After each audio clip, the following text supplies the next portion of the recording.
Well, President Joey can't make it through one day without a step-by-step tutorial of what he needs to do. Now, the president was once again caught with a cheat sheet yesterday. This time it was during his meeting with the Iraqi prime minister. Biden looked down at the script various times throughout the Oval Office meeting, like this. And, of course, the sheet even had all cap cues of pause. OK, but instead of covering concerning, news like this and showing the nation a complete cognitive basket case as our president, well, the New York Times, they decided to do a wonderful soft love piece to Joe, basically a love letter, praising Joe Biden's fashion sense in their latest puff piece, fawning over Joe's dapper style, claiming his dapper style and him being so well dressed that nobody can really tell how old he is. Actually, anyone with eyes that can see that he's weak, frail, and old, and a cognitive mess. Here with reaction, former White House senior advisor to President Trump, Stephen Miller, along with former Arkansas Governor Mike Huckabee. Governor Huckabee, I assume you have something witty and funny about this, but, if you have to, I've been to a Trump rally where I'm covering it, okay? I've actually watched the prompter, the guy that scrolls the prompter behind the scenes. That guy has no clue what Donald Trump is going to do, because he'll go on a 5-minute rant, and the guy doesn't know, do I go forward, do I wait? And then eventually Trump will kind of pick up where he left off and go back to the prompter a little bit. But for most of that rally, it's pretty extemporaneous. Joe's not capable of that, is he? No, honestly, it's easier to fly a Boeing airplane with one of the engine cowlings coming off than it is to operate the prompter for Donald Trump. And by the way, just to make sure that I did okay tonight, I brought my own card with me tonight with all of the instructions on what to say and where to pause.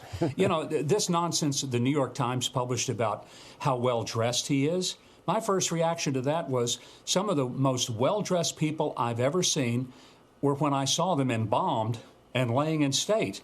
Just because somebody can dress up, it does not mean that they really ought to be president. That is not one of the constitutional duties, responsibilities, or qualifications to be the commander-in-chief and the leader of the free world. So all apologies to the New York Times.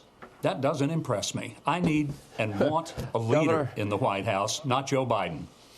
I've been to an old-time Irish wake a time or two in my life, and I got to tell you, there's always that person that will come up and looking at the dead body and say, don't they look great? I'm like, no, they don't look great. Yeah. That's what you're reminding me of. Stephen Miller, you wrote a lot of speeches. You helped write speeches with Donald Trump. And I know that he used to take, his big marker and pen and cross this out and add this and probably made your life a living hell. Did you ever have to put the word pause in there? No, we certainly did not. Donald Trump has an encyclopedic memory of his speeches, of the agenda, of the policy plan, of what the mission is for whatever we're talking about and whatever we were doing on a given day in the West Wing.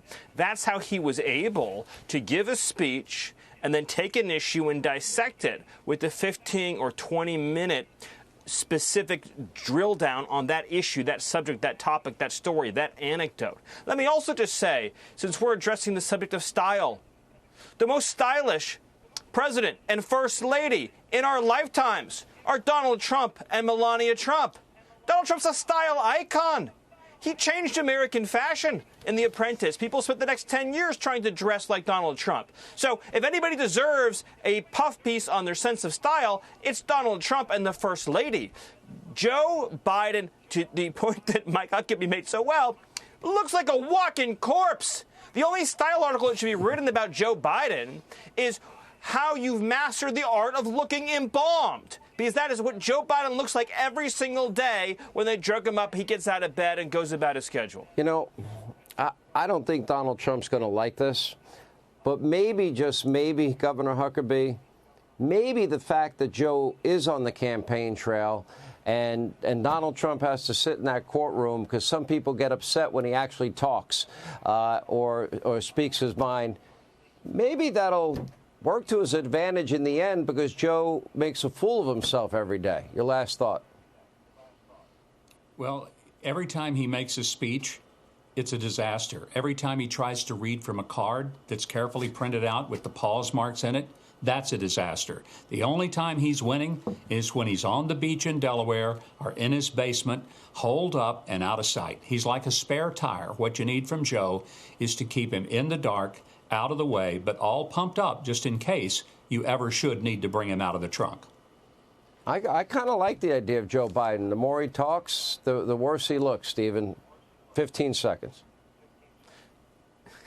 Yes, every time he opens his mouth, when he's not on uppers, it sounds like watching somebody with one foot into the grave. The more Joe Biden talks, the worse he does, which is why he's terrified of debating Donald Trump.